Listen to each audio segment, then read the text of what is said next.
जो दिखावे पर चलता है, जहां लोग ध्यान आकर्षित करने के लिए अपनी पूरी जिंदगी सबके सामने रख देते हैं। लेकिन परमेश्वर के चुने हुए लोगों को एक अलग मार्ग पर चलना चाहिए। बाइबल कहती है, शांत रहो और जानो कि मैं परमेश्वर हूं। भजन संहिता 46 का 10। कुछ बातें ऐसी होती हैं जो केवल आपके और परमेश्वर के बीच रहनी चाहिए, क्योंकि जब आप बहुत जल्दी बोलते हैं तो आप उन आवाजों को आमंत्रित करते हैं जिन्हें परमेश्वर ने कभी आपके दिल की फुसफुसाहट सुनने के लिए नहीं भेजा था। 1.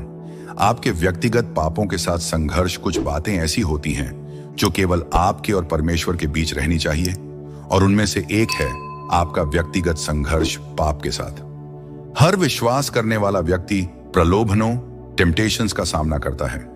बाइबल कहती है, क्योंकि सब ने पाप किया है और परमेश्वर की महिमा से रहित हैं। रोमियो 3 का 23। कोई भी इससे अछूता नहीं है, चाहे आपकी आस्था कितनी भी मजबूत क्यों ना हो, चाहे आपने कितने भी वर्षों तक प्रभु के साथ सफर किया हो। शत्रु शैतान जानता है कि कहां प्रहार करना है। वह आपकी कमजोरियों का अध्ययन करता है, सही समय की प्रतीक्षा करता है और फिर आपके कान में झूठ फुसफुसाता है। जब आप गिरते हैं तो शर्मिंदगी आपका पीछा करती है, जिससे आपको ऐसा महसूस होता है कि आप स्वर्ग की ओर अपनी आंखें उठाने के भी योग्य नहीं हैं। लेकिन यहां एक बड़ा खतरा है। हर किसी को आपके संघर्षों के बारे में नहीं पता होना चाहिए। आज की दुनिया लोगों को प्रोत्साहित करती है कि वे अपनी जिंदगी की हर छोटी बड़ी बात सबके सामने रख दें, अपनी कमजोरियों को हर किसी के साथ साझा करें। लेकिन सच्चाई यह है कि कुछ बातें केवल परमेश्वर के सामने रखी जानी चाहिए। जब आप अपने संघर्षों को गलत लोगों के सामने प्रकट करते हैं तो आप खुद को आलोचना, गपशप और यहां तक कि धोखे के लिए खुला छोड़ देते हैं। कुछ लोग यह दिखावा करेंगे कि वे आपको समझते हैं, लेकिन अपने दिल में वे आपकी कमजोरियों का फायदा उठाने की योजना बना रहे होंगे। कुछ लोग आपके सामने सहानुभूति दिखाएंगे, लेकिन जब वे आपसे दूर होंगे तो वे आपकी असफलताओं की बातें सबको बताएंगे। याद रखें, यहूदा जूडस यीशु के साथ चलता था, उनकी शिक्षाओं को सुनता था और उनके साथ भोजन भी करता था, लेकिन अंत में उसने परमेश्वर के पुत्र को सिर्फ 30 चांदी के सिक्कों के लिए धोखा दे दिया। जब स्वयं यीशु को उनके अपने किसी करीबी ने धोखा दे दिया तो हमें कितना अधिक सतर्क रहना चाहिए कि हम किस पर भरोसा करें। शत्रु गलत लोगों का उपयोग करेगा ताकि वे आपको और अधिक तोड़ दें, आपकी असफलताओं की याद दिलाते रहें और आपको अपराध बोध और निंदा की जंजीरों में जकड़े रखें। बाइबल हमें अपने पापों को स्वीकार करने के लिए कहती है, लेकिन सबसे पहले और सबसे महत्वपूर्ण वह स्वीकारोक्ति परमेश्वर के सामने होनी चाहिए, क्योंकि केवल वही आपके बोझ को समझ सकता है। वह आपको दोषी नहीं ठहराता, वह आपको शर्मिंदा नहीं करता, वह आपको माफ करता है, वह आपको पुनर्स्थापित करता है, वह आपको शुद्ध करता है। बुद्धिमान सलाह, वाइज काउंसिल लेने और अपने संघर्षों को बिना सोचे समझे किसी के भी सामने रखने में अंतर है। एक भक्तिशाली मार्गदर्शक, गॉडली मेंटोर, एक सच्चा विश्वास का व्यक्ति आपको प्रेम और ज्ञान के साथ क्रूज की ओर वापस ले जा सकता है, लेकिन किसी भी व्यक्ति के सामने अपने दिल को खोल देना आपको और गहरे घाव दे सकता है। पाप को हल्के में नहीं लेना चाहिए, लेकिन न ही इसे दुनिया के सामने उजागर करने की कोई जरूरत है। आज के समय में लोग अपने पापों को सार्वजनिक रूप से प्रकट करने के लिए प्रोत्साहित किए जाते हैं ताकि वे दूसरों से मान्यता, वैलिडेशन प्राप्त कर सकें, बजाय इसके कि वे परमेश्वर के सामने सच्चे मन से पश्चाताप करें। कुछ लोग अपनी कमजोरियों को गौरव के प्रतीक के रूप में धारण करते हैं, अपने टूटेपन पर घमंड करते हैं, लेकिन चंगाई की खोज नहीं करते। लेकिन पाप का महिमा मंडन, ग्लोरीफाई कभी नहीं किया जाना चाहिए। शत्रु शैतान आपको यह विश्वास दिलाना चाहता है कि पाप को सबके सामने उजागर करना ही आपको स्वतंत्र कर देगा, लेकिन सच्ची स्वतंत्रता भीड़ के सामने अपने पापों को स्वीकार करने में नहीं, बल्कि उन्हें मसीह को समर्पित करने में है। दाऊद, परमेश्वर के हृदय के अनुसार व्यक्ति। दाऊद एक ऐसा व्यक्ति था जिसे परमेश्वर के हृदय के अनुसार कहा गया, लेकिन फिर भी वह पाप में गिर गया। उसने व्यभिचार, एडल्ट्री किया, उसने हत्या की योजना बनाई और एक समय तक उसने अपने अपराधों को छिपाने की कोशिश की।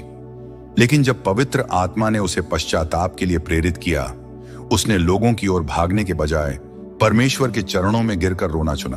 उसने कहा, मैंने केवल तुझ ही से पाप किया है और तेरी दृष्टि में बुराई की है। भजन संहिता 51 का 4।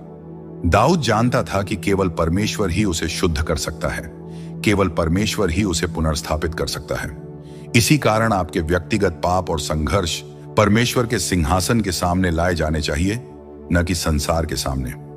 स्वीकारोक्ति कन्फेशन में सामर्थ्य है, लेकिन यह सामर्थ्य दुनिया के सामने अपने संघर्षों को उजागर करने में नहीं, बल्कि परमेश्वर के सामने अपने हृदय को नम्र करने में है। पाप का उद्देश्य आपको अलग थलग करना, पाप आपको अलग थलग आइसोलेट करना चाहता है। आपको यह विश्वास दिलाना चाहता है कि आप अपने संघर्ष में अकेले हैं, लेकिन सच्चाई यह है कि परमेश्वर टूटे हुए मन के निकट है। भजन संहिता 34 का 18। जब आप अपनी असफलताओं को उसके पास लाते हैं, वह आपसे मुंह नहीं मोड़ता, वह आपको गले लगाता है, वह आपको क्षमा करता है, वह आपको सामर्थ्य देता है कि आप पाप पर जय पा सकें। मनुष्यों की मान्यता बनाम परमेश्वर की दया। कई लोग इसलिए गिर गए क्योंकि उन्होंने मनुष्यों की मान्यता को परमेश्वर की दया से अधिक महत्वपूर्ण समझा। उन्होंने ऐसे लोगों पर भरोसा किया जिनके हृदय में मसीह का प्रेम नहीं था। उन्हें पुनर्स्थापना रिस्टोरेशन के स्थान पर न्याय जजमेंट मिला। आप अपने संघर्षों को कहां साझा करते हैं, इस बारे में बुद्धिमान बने। हमें जवाबदेही अकाउंटेबिलिटी की आवश्यकता है, लेकिन यह केवल भक्तिमय ज्ञान गॉडली विजडम के आधार पर होनी चाहिए। शत्रु यही चाहता है कि वह आपके अपने ही शब्दों को आपके विरुद्ध उपयोग कर सके। वह आपको आपकी पुरानी पहचान की याद दिलाता रहे। वह आपको यह विश्वास दिलाए कि आप बदल नहीं सकते। लेकिन जब आप सच्चे मन से प्रभु के सामने पश्चाताप करते हैं, तो आपके पाप समुद्र की गहराइयों में डाल दिए जाते हैं। मीका 7 का 19। दुनिया याद रख सकती है, लेकिन परमेश्वर आपका पूरा इतिहास साफ कर देता है। 2. आपके विश्वास की यात्रा की गहराई। जीवन में कुछ क्षण ऐसे होते हैं जिन्हें साझा किया जाना चाहिए। गवाही टेस्टिमोनीज जो दूसरों को प्रोत्साहित करें, सीखें, लेसन्स जो बुद्धि प्रदान करें। लेकिन कुछ पवित्र अनुभव, दैवीय मुलाकातें और व्यक्तिगत प्रकाशन केवल आपके और परमेश्वर के बीच ही रहना चाहिए। आपके विश्वास की यात्रा की गहराई हमेशा समझाई नहीं जा सकती और न ही हमेशा साझा की जानी चाहिए। कुछ बातें इतनी पवित्र होली होती हैं कि उन्हें मनुष्यों के शब्दों में व्यक्त करना संभव नहीं होता। कुछ बातें इतनी मूल्यवान प्रेशियस होती हैं कि वे उन लोगों के हाथों में नहीं दी जानी चाहिए जो उन्हें समझ नहीं सकते। विश्वास एक गहरा व्यक्तिगत संबंध है। यह केवल इस बारे में नहीं है कि आप क्या मानते हैं, बल्कि यह उस जीवित परमेश्वर के साथ आपके रिश्ते के बारे में है। जब परमेश्वर आपके हृदय में बोलता है, जब वह शांति में स्वयं को प्रकट करता है, जब वह अपनी उपस्थिति को केवल आपके लिए प्रकट करता है, तो ये क्षण केवल आपके और उसके बीच के होते हैं। बाइबल के उदाहरण 1, मूसा और जलती हुई झाड़ी। जब मूसा जलती हुई झाड़ी के सामने खड़ा था, वह अकेला था। परमेश्वर ने उसे एक मिशन दिया जिसे दुनिया समझ नहीं सकती थी। यदि मूसा लोगों के पास दौड़कर उन्हें समझाने की कोशिश करता, तो वे उसे पागल कहकर उसका मजाक उड़ाते। लेकिन मूसा को लोगों की मान्यता की आवश्यकता नहीं थी। उसे केवल परमेश्वर की आज्ञा का पालन करना था। 2. अब्राहम का बुलावा। परमेश्वर ने अब्राहम को कहा, अपने देश, अपने लोगों और अपने पिता के घर को छोड़कर उस देश में जा जिसे मैं तुझे दिखाऊंगा। उत्पत्ति 12 का 1। लेकिन अब्राहम को पता नहीं था कि उसे कहां जाना है। यदि उसने अपने परिवार और मित्रों से पूछा होता, तो वे उसे संदेह, तर्क और सवालों में उलझा देते। अब्राहम के पास केवल एक चीज थी, विश्वास। 3 यूसुफ के सपने। परमेश्वर ने यूसुफ को भविष्य के बारे में सपने दिए, लेकिन जब उसने अपने भाइयों को यह बताया, वे उससे जलने लगे। उन्होंने उसे धोखा दिया। हर कोई आपकी बुलाहट, कॉलिंग का जश्न नहीं मनाएगा। हर कोई आपके दर्शन, विजन को नहीं समझेगा। कुछ लोग आपसे जलेंगे, कुछ संदेह करेंगे और कुछ उसे नष्ट करने की कोशिश करेंगे। 4. यीशु का एकांत में प्रार्थना करना। यीशु के पीछे भीड़ चलती थी। उनके पास शिष्य थे जो उनसे सीखते थे, लेकिन फिर भी वे अक्सर अकेले में पिता से प्रार्थना करते थे। उन्होंने हर चीज सभी को प्रकट नहीं की। उन्होंने उपदेशों में दृष्टांत, पैराबल्स का उपयोग किया ताकि केवल खुले दिल वाले लोग ही समझ सकें। जब परमेश्वर आपके जीवन में कार्य करना शुरू करता है, हर किसी को सब कुछ बताने की जरूरत नहीं होती।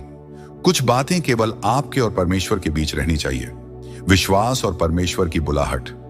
जब दुनिया नहीं समझती, हमारे जीवन में ऐसे क्षण आते हैं जब परमेश्वर सीधे हमसे बात करता है। ऐसे समय भी होंगे जब वह हमें किसी महान कार्य के लिए बुलाएगा, जब वह हमारे हृदय में एक दर्शन, विजन रखेगा जिसे अन्य लोग नहीं देख पाएंगे। लेकिन यदि आप सावधान नहीं हैं और गलत लोगों के साथ अधिक बातें साझा करते हैं, तो यह अनावश्यक संदेह और निराशा को जन्म दे सकता है। कुछ लोग आपको परमेश्वर की योजना से दूर करने की कोशिश करेंगे, कुछ आपके विश्वास का उपहास करेंगे, क्योंकि वे नहीं समझते कि जो मनुष्यों के लिए असंभव है वह परमेश्वर के लिए संभव है। लूका 18:27। 1. विश्वास मान्यता अप्रूवल के लिए नहीं, परमेश्वर पर निर्भरता के लिए है। यह संसार प्रमाण, तर्क और व्याख्या की मांग करता है, लेकिन विश्वास अदृश्य में कार्य करता है। बाइबल कहती है, अब विश्वास आशा की हुई वस्तुओं का आधार और अनदेखी वस्तुओं का प्रमाण है। इब्रानियों 11:1। विश्वास हमेशा तर्क संगत, लॉजिकल नहीं होता। विश्वास हमेशा समझाया नहीं जा सकता। विश्वास उनके द्वारा नहीं समझा जाता जिन्होंने इसे कभी अनुभव नहीं किया। परमेश्वर कभी कभी आपको ऐसे मार्ग पर चलने के लिए बुलाएगा जो आपके आसपास के लोगों के लिए बिल्कुल अव्यवहारिक, इलॉजिकल लगेगा। वह आपसे पहले कदम उठाने के लिए कहेगा और बाद में रास्ता दिखाएगा। वह आपसे अनिश्चितता में भी भरोसा करने को कहेगा। तो नूह का विश्वास, लोगों की हंसी के बावजूद परमेश्वर की आज्ञा का पालन। नूह को एक जहाज, आर्क बनाने के लिए कहा गया, जबकि कहीं भी बारिश का नामो निशान नहीं था। कल्पना करें कि उसे कितना उपहास सहना पड़ा होगा। लोगों ने कैसे उस पर संदेह किया होगा, कैसे उन्होंने पूछा होगा, नूह, ये बाढ़ कहां है जिसकी तुम बात कर रहे हो। लेकिन नूह को मनुष्यों की मान्यता की आवश्यकता नहीं थी। उसे केवल परमेश्वर की आज्ञा का पालन करना था। यदि नूह अपना समय सभी संदेहियों को उत्तर देने में लगाता, तो शायद वह कभी परमेश्वर के आदेश को पूरा नहीं कर पाता। इसलिए उसने केवल विश्वास किया। उसने परमेश्वर पर भरोसा रखा। उसने आज्ञाकारिता चुनी, भले ही उसे पूरा समझ नहीं आया। 3. जब परमेश्वर आपको परीक्षा और संघर्षों से गुजारता है, परमेश्वर कभी कभी आपको घाटियों से ले जाएगा। आपको परीक्षाओं से गुजारकर आपके विश्वास की परीक्षा लेगा। आपको ऐसे कठिन दौर से निकालेगा जिसे कोई और नहीं समझ सकता। कुछ बातें केवल आपके और परमेश्वर के बीच की होती हैं। यदि आप हर आत्मिक अनुभव उन लोगों से साझा करेंगे जो आत्मिक विवेक, स्पिरिचुअल डिसर्नमेंट नहीं रखते, तो वे आपको हतोत्साहित कर सकते हैं। याद रखें, हर कोई आपकी यात्रा पर नहीं चलेगा। हर किसी का विश्वास आपके जितना मजबूत नहीं होगा। कुछ लोग डर, संदेह और मानव बुद्धि की सीमाओं में ही कार्य करते हैं। जब आप अविश्वासियों से बहुत अधिक साझा करते हैं, तो आप उनके संदेह को अपने हृदय में जड़ जमाने का अवसर देते हैं। 4. पतरस का पानी पर चलना। जब विश्वास डगमगाने लगता है, पतरस ने पानी पर चलना शुरू किया क्योंकि उसका विश्वास यीशु में था। लेकिन जैसे ही उसने यीशु से अपनी आंखें हटाकर तूफान को देखा, वह डूबने लगा। जब आप लोगों की राय पर अधिक ध्यान देते हैं, मनुष्यों की स्वीकृति, अप्रूवल को परमेश्वर से अधिक प्राथमिकता देते हैं, तो आपका विश्वास डगमगाने लगता है। शत्रु यही चाहता है। वह लोगों के शब्दों को उपयोग करेगा ताकि आप संदेह करने लगें। वह आपके हृदय में अविश्वास के बीज बोएगा। वह आपको यह सोचने पर मजबूर करेगा कि आप मूर्ख हैं जो विश्वास कर रहे हैं। लेकिन विश्वास का अर्थ दुनिया की बुद्धि पर निर्भर रहना नहीं है।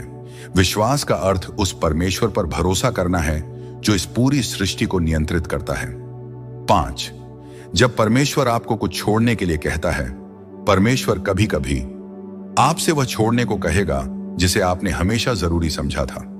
आपको अज्ञात, अननोन में कदम रखने को कहेगा बिना पूरी योजना बताए।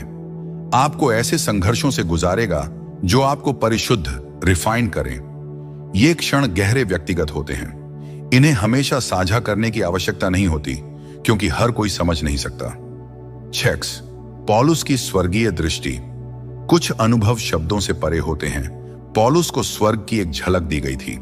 यह दर्शन इतना शक्तिशाली था कि वह इसे शब्दों में नहीं डाल सका। उसने कहा, मैंने ऐसी बातें सुनी जो इतनी अद्भुत थीं कि उन्हें मनुष्यों द्वारा कहा नहीं जा सकता। 2 कुरिन्थियों 12:4। कुछ आत्मिक अनुभव इतने पवित्र होते हैं कि वे तर्क से परे होते हैं। इतने गहरे होते हैं कि वे संसार के साथ साझा नहीं किए जा सकते। इतने दिव्य होते हैं कि केवल आपके और परमेश्वर के बीच होते हैं। निष्कर्ष, जो परमेश्वर ने आपको दिया है उसे हर किसी के साथ साझा न करें। यदि परमेश्वर ने आपको एक दर्शन दिया है तो हर किसी से मान्यता पाने की आवश्यकता नहीं है। यदि परमेश्वर आपको कुछ करने के लिए बुला रहा है तो दूसरों के संदेह से प्रभावित न हो। यदि परमेश्वर आपसे एक गहरी यात्रा पर चलने को कह रहा है तो आपको हर किसी को स्पष्टीकरण देने की जरूरत नहीं, क्योंकि विश्वास देखे हुए पर नहीं परंतु अनदेखे पर चलता है। 2 कुरिन्थियों 5:7। इसलिए जब परमेश्वर आपको बुलाए तो संसार की अपेक्षाओं को छोड़कर केवल उसकी आज्ञा का पालन करें। जब परमेश्वर की योजना आपके लिए व्यक्तिगत होती है, हर चीज साझा करने के लिए नहीं होती। हर दिव्य अनुभव सभी के लिए प्रकट करने योग्य नहीं होता। कभी कभी परमेश्वर जो कुछ आपके जीवन में कर रहा है वह केवल आपके और उसके बीच होता है। 1, जब परमेश्वर आपको अलग करता है, परमेश्वर कभी कभी आपको अलग करेगा।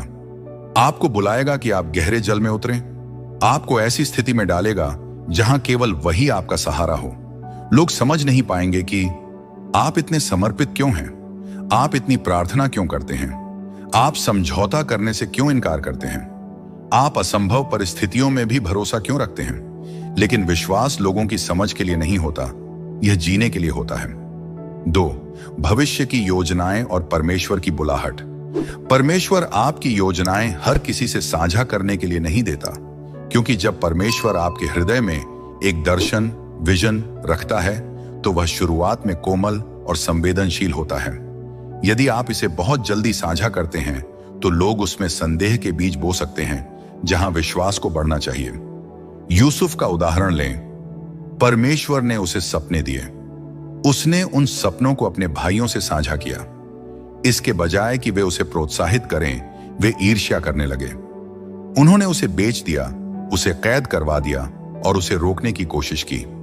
यूसुफ नहीं जानता था कि हर कोई आपके सपने को सुनने के लिए तैयार नहीं है। कुछ लोग केवल इसलिए आपको रोकने की कोशिश करेंगे क्योंकि वे असुरक्षित महसूस करते हैं, वे ईर्ष्या करते हैं। उन्हें डर होता है कि यदि आप ऊपर उठेंगे तो वे पीछे छूट जाएंगे। 3, जब परमेश्वर बुलाता है तो वह दुनिया से अनुमति नहीं लेता। जब परमेश्वर बुलाता है तो वह अनुमोदन, अप्रूवल नहीं मांगता। आपके दोस्तों से नहीं, आपके परिवार से नहीं, यहां तक कि आपसे भी नहीं। यशायाह 55:8-9 कहता है, मेरे विचार तुम्हारे विचारों से भिन्न हैं और मेरी योजनाएं तुम्हारी योजनाओं से अलग हैं। अब्राहम को देखें, परमेश्वर ने उसे बुलाया कि वह अपना देश छोड़ दे। उसने गंतव्य, डेस्टिनेशन नहीं बताया, बस आज्ञा दी कि जाओ। कल्पना करें कि लोगों ने उससे कैसे सवाल किए होंगे, ओ कहां जा रहे हो, ओ तुम्हें कैसे पता कि यह परमेश्वर की इच्छा है। लेकिन अब्राहम के पास उत्तर नहीं थे, केवल विश्वास था। यदि अब्राहम दूसरों की अनुमति के लिए रुका होता, उनकी स्वीकृति के लिए इंतजार करता, तो शायद वह कभी पहला कदम नहीं उठाता। 4, जब आप दूसरों की आवाजें सुनते हैं तो परमेश्वर की आवाज फीकी पड़ने लगती है। कभी कभी बहुत अधिक लोगों की राय लेना नुकसानदेह होता है। यदि आप बहुत अधिक सलाह लेते हैं, यदि आप बहुत अधिक अनुमोदन चाहते हैं, तो आप उलझ सकते हैं और स्थिर हो सकते हैं। याद रखें, भेड़ें मेरे स्वर को पहचानती हैं और मेरा अनुसरण करती हैं। यूहन्ना 10:27।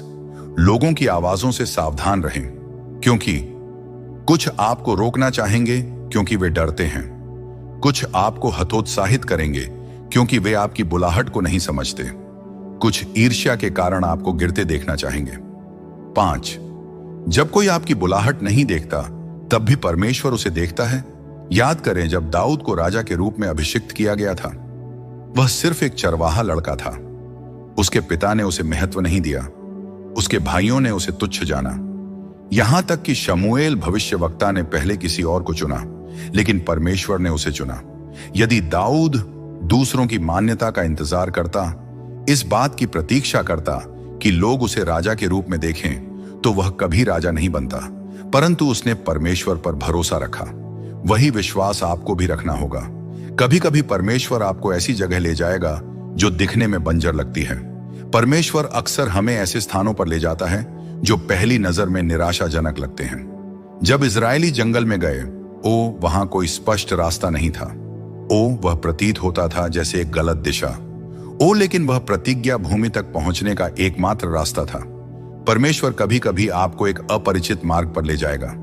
यदि आप इसे दूसरों के साथ साझा करते हैं तो वे कह सकते हैं, यह काम नहीं करेगा, यह बहुत जोखिम भरा है।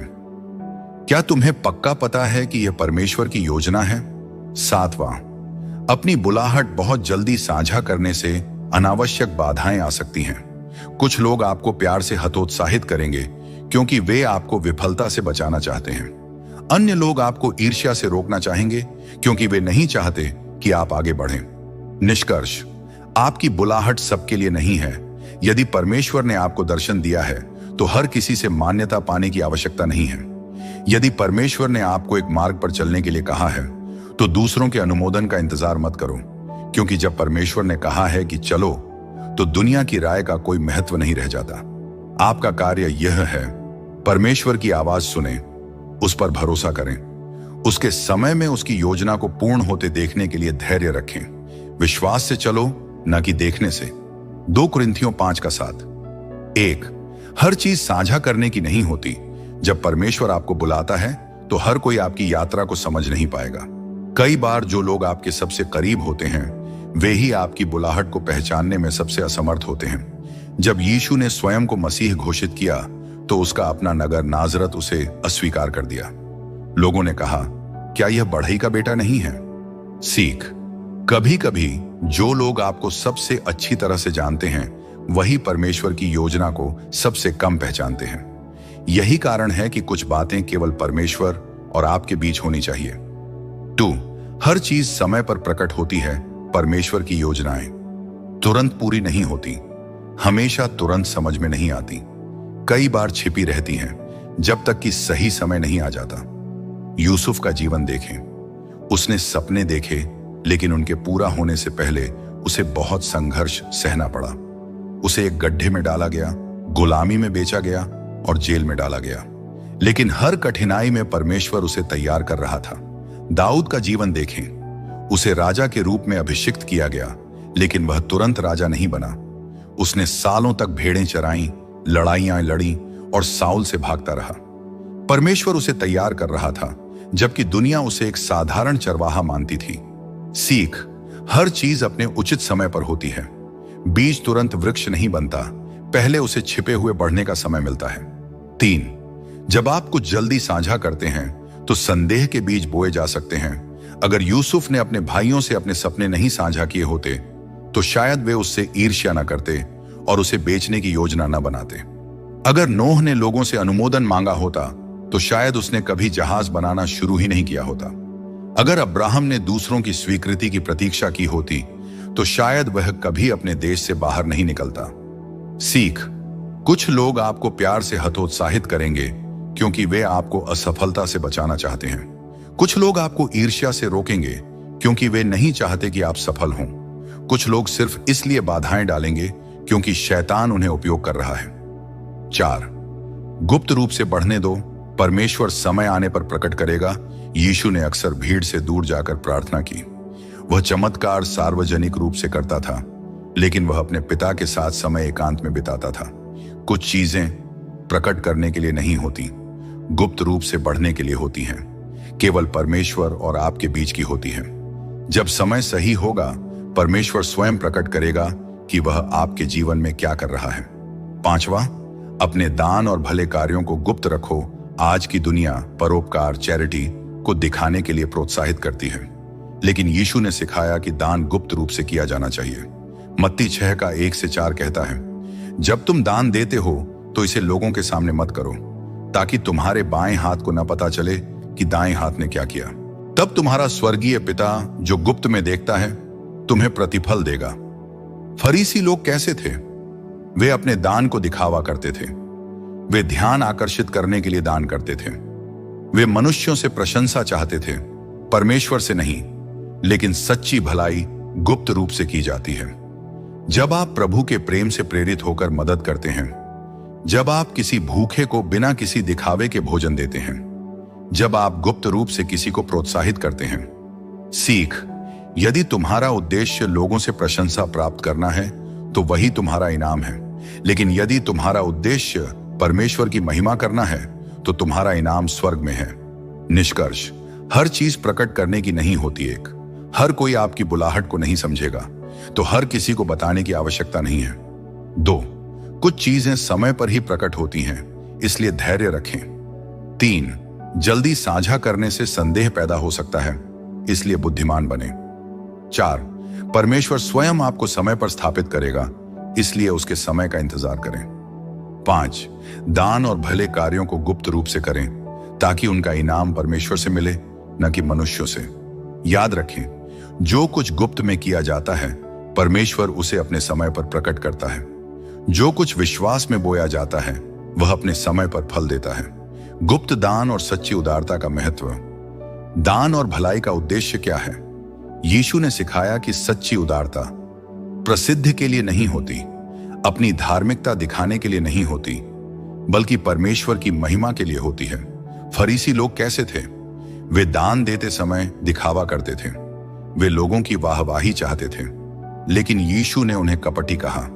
सीख, अगर हम दान इसलिए देते हैं कि लोग हमें अच्छा समझें तो हमने पहले ही अपना इनाम ले लिया है, लेकिन अगर हम गुप्त रूप से देते हैं तो परमेश्वर स्वयं हमें प्रतिफल देगा। 2, सच्ची उदारता का मापदंड। मत्ती 6:3-4। जब तुम दान दो तो तुम्हारा बायां हाथ न जाने कि दायां हाथ क्या कर रहा है, ताकि तुम्हारा दान छिपा रहे, और तुम्हारा पिता जो गुप्त में देखता है वह तुम्हें प्रतिफल देगा। सच्ची उदारता गुप्त रूप से दी जाती है, किसी इनाम की अपेक्षा के बिना होती है। यह प्रदर्शन के लिए नहीं बल्कि प्रेम से की जाती है। विधवा का छोटा सा दान। जब लोग मंदिर में बहुत बड़ी राशि दान कर रहे थे तो एक गरीब विधवा ने सिर्फ 2 सिक्के डाले। यीशु ने कहा, इसने सबसे अधिक दिया है, क्योंकि उसने अपनी संपत्ति से नहीं बल्कि अपने हृदय से दिया था। सीख, परमेश्वर के लिए महत्वपूर्ण यह नहीं कि हम कितना देते हैं, बल्कि यह कि हम कैसे और किस मन से देते हैं। 3, भलाई गुप्त रूप से करने का मूल्य। यीशु ने कई बार चमत्कार किए, लेकिन अक्सर लोगों से कहा, किसी को मत बताना। जब उसने किसी को चंगा किया तो उसने प्रचार करने के बजाय प्रार्थना में समय बिताया। जब उसने 5000 लोगों को भोजन खिलाया तो उसने कोई महिमा नहीं मांगी। गुप्त रूप से भलाई करने के फायदे। ज्ञान अभिमान से बचाते हैं। जब हम गुप्त रूप से देते हैं तो हमारा हृदय नम्र बना रहता है। 2, शैतान के प्रलोभन से बचाते हैं। शैतान हमें कहेगा, कोई तुम्हारी सराहना नहीं कर रहा, क्यों देते हो? लेकिन हमें परमेश्वर पर भरोसा रखना है। 3, परमेश्वर हमें प्रतिफल देता है। जो चीजें मनुष्य की नजर में छोटी हैं वे परमेश्वर की नजर में बहुमूल्य हैं। सीख, जो कुछ तुम गुप्त में करते हो परमेश्वर उसे खुलकर प्रतिफल देगा। 4, दान केवल पैसे तक सीमित नहीं है। सच्ची उदारता समय देने में है, दूसरों की बातें सुनने में है, अकेले लोगों के साथ खड़े रहने में है, भूखों को भोजन देने में है, गरीबों को वस्त्र देने में है, बीमारों से मिलने और उनके लिए प्रार्थना करने में है। यीशु ने क्या किया? उसने बिना शर्त प्रेम दिखाया। उसने गुप्त रूप से जरूरतमंदों की मदद की। उसने सिर्फ पैसे नहीं बल्कि अपने जीवन को भी दिया। सीख, सच्ची उदारता केवल पैसे देने में नहीं बल्कि अपने हृदय और समय देने में है। 5, स्वर्ग में सहेजा गया इनाम। कई बार लोग कहेंगे, तुम्हारी अच्छाई की कोई कद्र नहीं करता, तुमने इतनी मेहनत की पर किसी ने धन्यवाद तक नहीं कहा। लेकिन याद रखें, परमेश्वर देख रहा है। उसका प्रतिफल मनुष्यों के सम्मान से कहीं अधिक बहुमूल्य है। दुनिया चाहती है कि भलाई का इनाम तुरंत मिले, लेकिन परमेश्वर का इनाम अनंत काल के लिए है। मनुष्य केवल बाहरी चीजें देखते हैं, लेकिन परमेश्वर हमारे हृदय को देखता है। सीख, जो कुछ हम गुप्त में करते हैं परमेश्वर उसे अपने समय पर प्रकट करेगा और इनाम देगा। निष्कर्ष, क्यों गुप्त रूप से देना महत्वपूर्ण है? 1, यीशु ने यही सिखाया, दिखावे से दूर रहकर गुप्त रूप से देना। 2, अभिमान से बचाव। जब हम गुप्त रूप से देते हैं तो हमारा हृदय शुद्ध रहता है। 3, शैतान के झूठ से बचाव। जब कोई हमारे कार्यों की सराहना नहीं करता तब भी हमें हतोत्साहित नहीं होना चाहिए। 4. स्वर्गीय प्रतिफल, जो हम गुप्त में करते हैं उसका प्रतिफल स्वर्ग में मिलेगा। 5. सच्चा प्रेम और करुणा, सच्ची भलाई वह होती है जो किसी बदले की उम्मीद के बिना की जाए। याद रखें, सच्ची उदारता वह होती है जो केवल परमेश्वर के लिए की जाए, न कि मनुष्यों की प्रशंसा के लिए। आध्यात्मिक युद्ध और दिव्य प्रकाशन। 1. आध्यात्मिक युद्ध वास्तविक है। हमारी लड़ाई तलवारों और ढालों से नहीं, बल्कि मन, आत्मा और हृदय में लड़ी जाती है। यह युद्ध अनदेखे क्षेत्रों में होता है, जहां प्रकाश और अंधकार की शक्तियां हमारे भाग्य और विश्वास के लिए संघर्ष करती हैं। जब कोई मसीह के साथ चलने का चुनाव करता है तो वह युद्ध के मैदान पर कदम रखता है। शैतान उन्हीं को निशाना बनाता है जो परमेश्वर के करीब जाना चाहते हैं। सीख, शैतान उन पर हमला नहीं करता जो पहले ही उसके वश में हैं, बल्कि उन पर जो धर्मी जीवन जीने का प्रयास कर रहे हैं। 2. शैतान का सबसे बड़ा हथियार, धोखा। शैतान झूठ बोलता है ताकि आप परमेश्वर की बातों पर संदेह करें। वह आपको अकेला महसूस कराता है, कहता है कि तुम कमजोर हो, तुम कभी सफल नहीं हो सकते। उत्पत्ति में शैतान ने हव्वा से यही किया। क्या सच में परमेश्वर ने कहा? सत्य को थोड़ा सा मोड़कर उसने हव्वा को धोखा दिया। शैतान के हथियार। 1. डर और चिंता, जिससे हम परमेश्वर की योजनाओं पर संदेह करें। 2. प्रलोभन, जिससे हम सत्य से भटक जाएं। 3. हताशा और निराशा, जिससे हम हार मान लें। सीख, हर बार जब शैतान तुमसे झूठ बोले तो उसे परमेश्वर के वचन की सच्चाई से जवाब दो। 3. हमारी आत्मिक लड़ाई के शस्त्र। परमेश्वर ने हमें आत्मिक युद्ध के लिए हथियार दिए हैं। 1. परमेश्वर का वचन, बाइबल हमारी तलवार। इब्रानियों 4:12। परमेश्वर का वचन जीवित और प्रभावशाली है और किसी भी दोधारी तलवार से अधिक तेज है। यीशु ने जंगल में शैतान को हराया परमेश्वर के वचन से। 2. प्रार्थना, हमारी ढाल। जब हम प्रार्थना करते हैं तो हम आत्मिक सुरक्षा में आ जाते हैं। शैतान को प्रार्थना करने वाले लोग सबसे अधिक डराते हैं। 3. विश्वास, शैतान के तीरों को रोकने वाली ढाल। इफिसियों 6:16। विश्वास की ढाल लो, जिससे तुम उस दुष्ट के सब जलते हुए तीरों को बुझा सको। जब शैतान कहे तुम नहीं कर सकते, तो विश्वास कहता है परमेश्वर कर सकता है। सीख, आध्यात्मिक युद्ध आत्मिक हथियारों से लड़ा जाता है, प्रार्थना, विश्वास और परमेश्वर के वचन से। 4. सबसे कठिन युद्ध, ब्रेक थ्रू, उत्थान से पहले आते हैं। यीशु का सबसे बड़ा प्रलोभन उनके सेवकाई के प्रारंभ में हुआ। अय्यूब ने सबसे बड़ी परीक्षा सही, लेकिन परमेश्वर ने उसे 2 गुना आशीष दी। पौलुस ने अपने सबसे बड़े प्रकाशन जेल में पाए। जब हम अपनी परीक्षा के दौर से गुजर रहे होते हैं, तब हमें लगता है कि परमेश्वर दूर है, लेकिन वास्तव में वह सबसे करीब होता है। शैतान के हमले कब तेज होते हैं? 1. जब आप परमेश्वर के करीब जाते हैं। 2. जब आप परमेश्वर की योजना में आगे बढ़ते हैं। 3.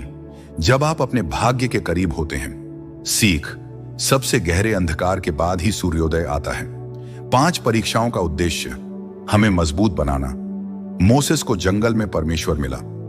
एलियाह ने संकट में परमेश्वर की धीमी कोमल ध्वनि सुनी। यूसुफ को गड्ढे में फेंका गया, जेल में रखा गया, लेकिन राजा बनने की तैयारी चल रही थी। आत्मिक युद्ध का उद्देश्य। 1. हमारी परीक्षा लेना, क्या हम परमेश्वर पर विश्वास बनाए रखेंगे। 2. हमें तैयार करना, बड़ी आशीषों से पहले बड़ी परीक्षाएं आती हैं। 3. हमें गहरा करने के लिए, संकट के समय में हम परमेश्वर को नए रूप में जानते हैं। सीख, हर आत्मिक युद्ध एक नई आत्मिक विजय का मार्ग खोलता है। 6. परमेश्वर के वचन पर स्थिर रहो। जब शैतान तुमसे कहे तुम असफल हो जाओगे, तो कहो फिलिप्पियों 4:13, मैं मसीह में सब कुछ कर सकता हूं। जब शैतान कहे तुम अकेले हो, तो कहो व्यवस्था विवरण 31:6, परमेश्वर मुझे कभी नहीं छोड़ेगा। जब शैतान कहे तुम्हारी समस्या का कोई हल नहीं, तो कहो यिर्मयाह 22:27, परमेश्वर के लिए कुछ भी कठिन नहीं है। सीख, शैतान को जवाब मत दो, उसे परमेश्वर के वचन से हराओ। 7. निष्कर्ष, युद्ध परमेश्वर का है, विश्वास हमारा है। आत्मिक युद्ध कठिन होते हैं, लेकिन हमें घबराना नहीं चाहिए। जब हम कमजोर होते हैं, तब परमेश्वर हमारी ताकत बन जाता है। यह लड़ाई हमारी नहीं, परमेश्वर की है। याद रखें, प्रार्थना में बने रहो, परमेश्वर के वचन पर स्थिर रहो, विश्वास में आगे बढ़ो। परमेश्वर तुम्हारे लिए युद्ध करेगा। सीख, तुम लड़ाई मत लड़ो, बस परमेश्वर पर भरोसा रखो, वह तुम्हारे लिए युद्ध करेगा। अंधकार में मार्गदर्शन। परमेश्वर स्वयं को ज्योति के रूप में प्रकट करते हैं जब हम आत्मिक अंधकार में होते हैं। जब हमें दिशा नहीं दिखती, तब परमेश्वर स्वयं को प्रकाश के रूप में प्रकट करते हैं। आध्यात्मिक युद्धों के बाद अक्सर दिव्य प्रकटन, डिवाइन एनकाउंटर्स होते हैं।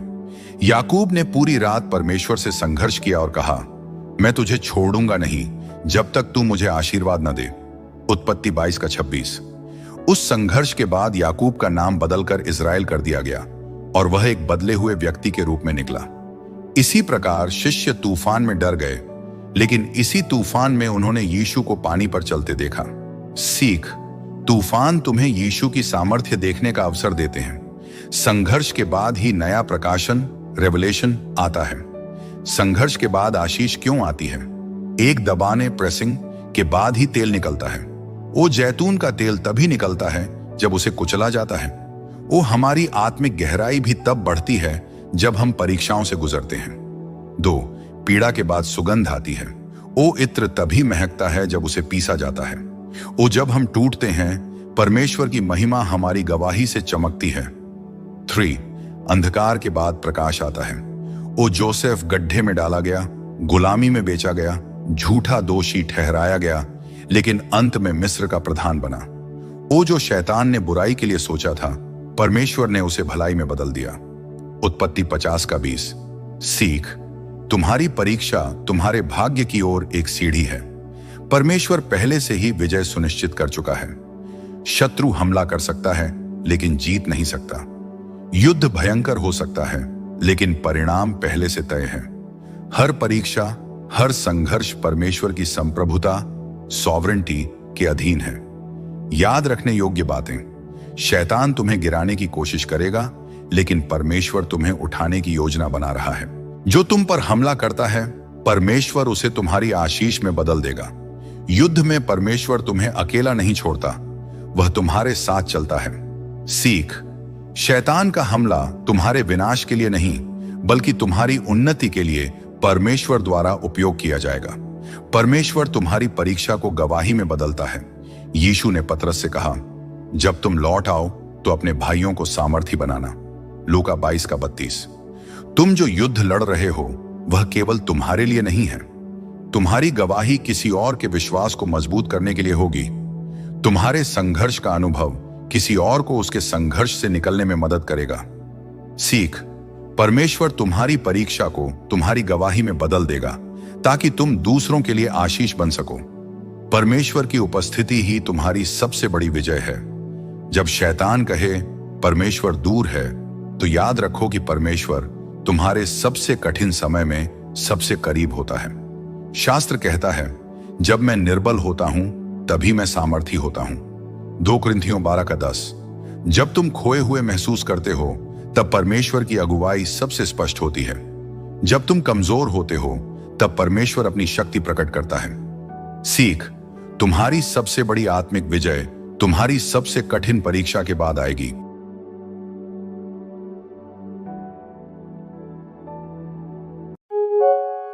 सब्सक्राइब दबाएं, लाइक करें, कमेंट लिखें और इस आशीष को शेयर कर दें।